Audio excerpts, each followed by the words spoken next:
stuff, folks. This is huge. Here is Roger Stone. So David and Charles Koch pulled together a group of billionaires and millionaires in New York last night. And they pulled together $75 million to stop Donald Trump. Now you're going to read it was $20 million. There's a little confusion here. $75 million to stop Trump, $25 million for Marco Rubio, but they gave Marco a condition. He's got to win the Florida primary. He's out and Mitt Romney's in. So that's the plan.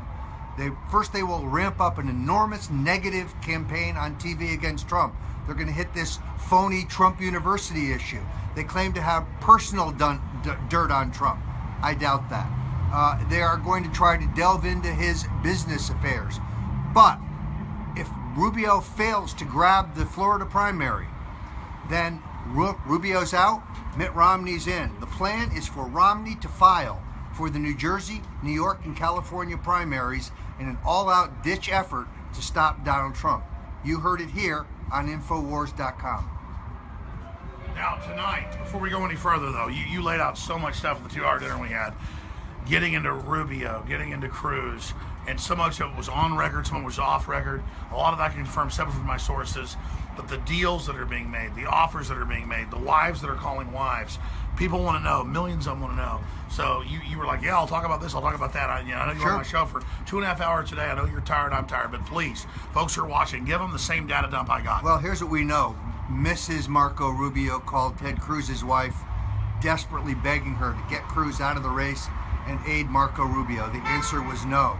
Emissaries from Ted CRUZ reached out to Donald Trump, saying that he was willing to get out of the primary, out of the Super Tuesday primary prior to Tuesday, if Trump were willing to give him a Supreme Court nomination, to commit to a Supreme Court nomination. Trump's answer was no dice. Now, my sources tell me Ted CRUZ is trying to make the exact same deal with Marco Rubio. I doubt that's a buy either. So, the power structure's desperate. The Rubio and CRUZ teams are going back and forth, but they can't agree as to who will be the candidate.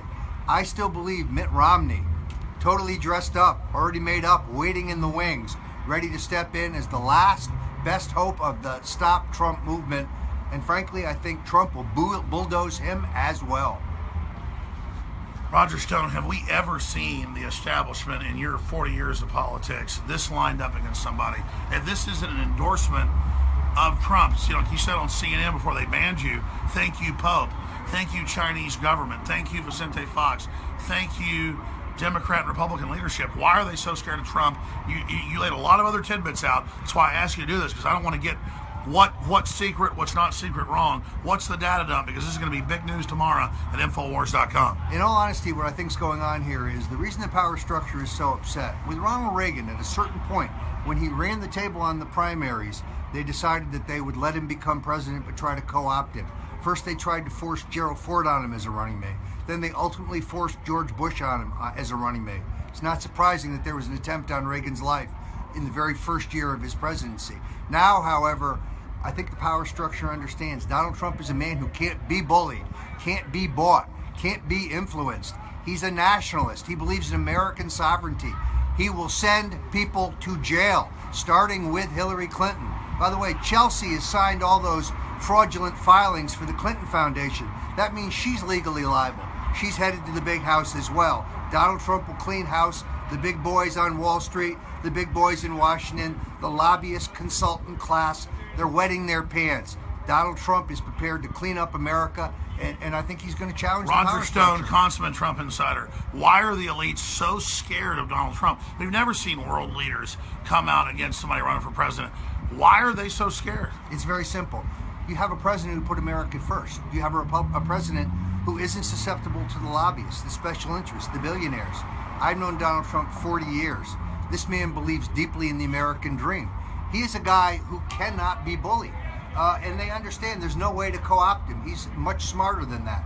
Also, a guy who is a Wharton graduate and a guy who's a self-made billionaire understands economics better than any of these pointy-headed intellectual Ivy League types who've been running things for 30 years. That's why they're petrified. I myself like Ted CRUZ. He's done a lot of great stuff, but the Goldman Sachs connection, his wife then learns that they were quarterbacking the whole Bush agenda. I see a few commenters saying, CRUZ. You know, I even ran into one of my friends today voting. He's like, well, I'm still doing Cruz. He's from Texas. Trump is more American or Texan than Cruz. He's from Canada. Nothing against Canadians and Maple Leafs, but I'm an 8th generation Texan. I'm going for Trump. You'd have to be blind not to support Trump with the whole power structure. He's exposing vaccines. He's exposing 28 pages 9/11. He's exposing the open borders. He's exposing the government funding ISIS. He's exposing the big mega banks tax exempt. I mean, and he's not bought and paid for. I don't see how they don't see it. What do you say about Ted CRUZ?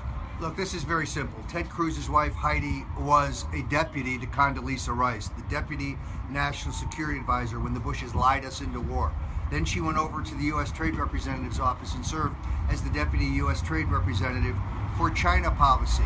Go to her wiki page right now. Look at her bio. These things have been airbrushed out of existence. Ted Cruz's wife, a member of the Council on Foreign Relations, a progenitor of the North American Union. And then there's the question of the Goldman Sachs loans. Now, as a veteran of 9 Republican presidential campaigns and a myriad of state campaigns, I understand federal election law. A secret, low-interest, sweetheart loan from an international bank has to be reported under the law. Ted CRUZ told a tearful story about calling his wife and telling her that she had to cash in her retirement to get the $200,000 necessary to finance his U.S. Senate campaign. Folks, they never cashed in anything. That's a lie.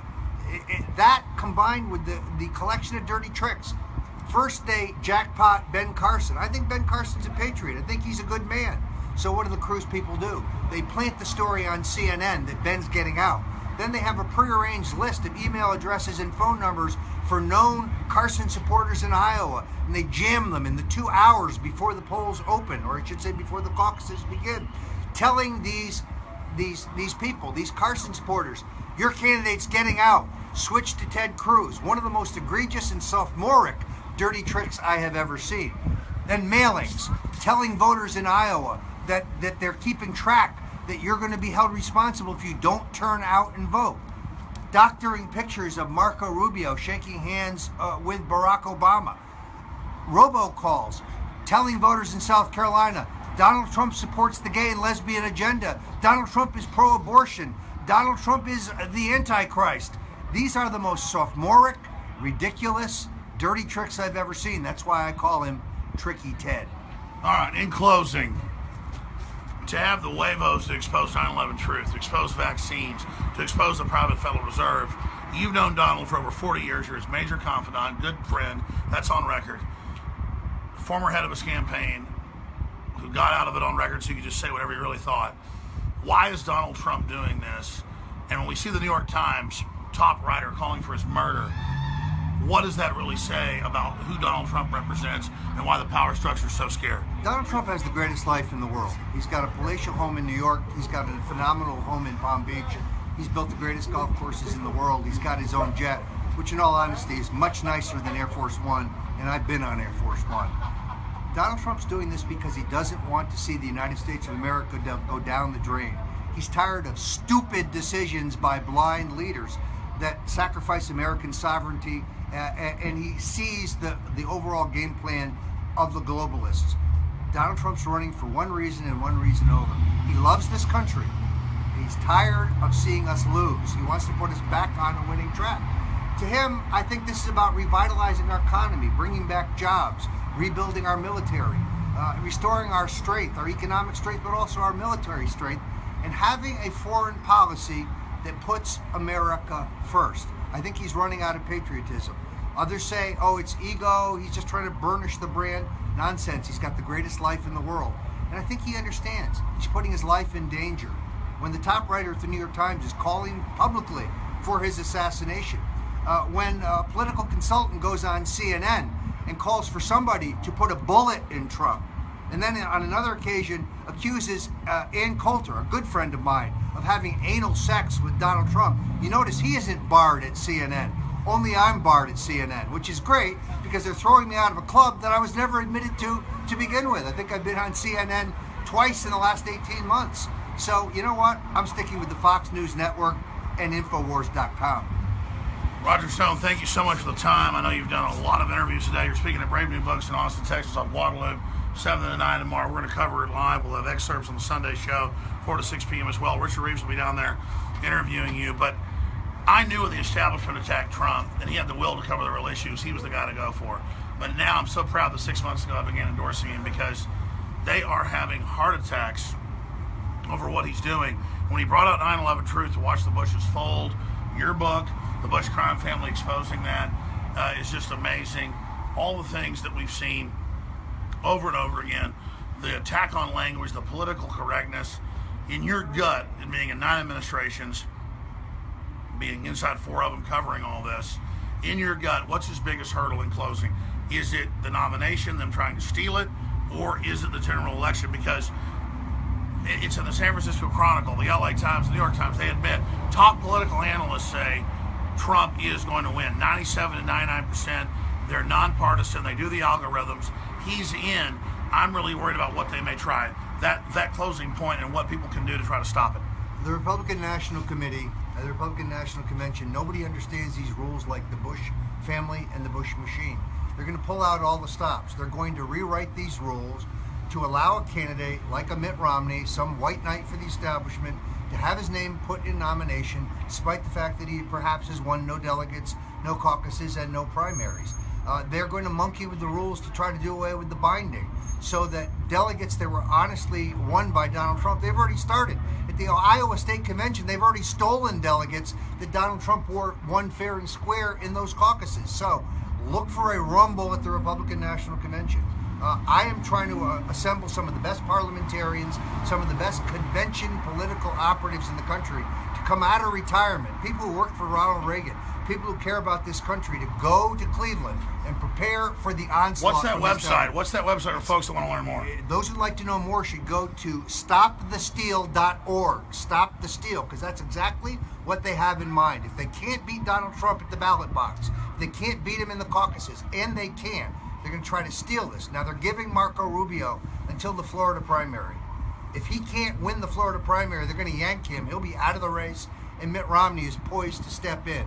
Stay tuned. This is going to be epic. It's going to be the rumble in Cleveland. Well, Roger Stone, I got to tell you, I've been involved in politics for 25 years, 21 years on air. I've never seen a more epic, legendary time with the power structure more hysterical. There is a populist wave, regardless of who Donald Trump is in the final equation. The power structure is scared shitless of him. And I don't usually use words like that, but it fits. And that's why people have to get behind him, in my view, and not just sit on the fence and wait for a perfect candidate.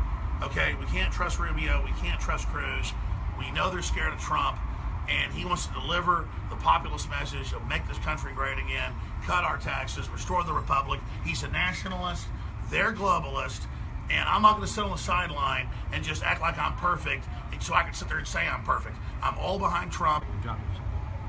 So, again, I've never in my 21 years on air been fully behind somebody. I'm behind Trump because he's a symbol of populism, a symbol of the revolt, a symbol of people taking action. Whether he's good, bad, or indifferent, you know him for 40 years and love him. It doesn't matter. He's now a symbol of the resistance. That's why they want to destroy that figurehead. 60 seconds, stonezone.com, infowars.com. Closing comments. It's time to make America great again.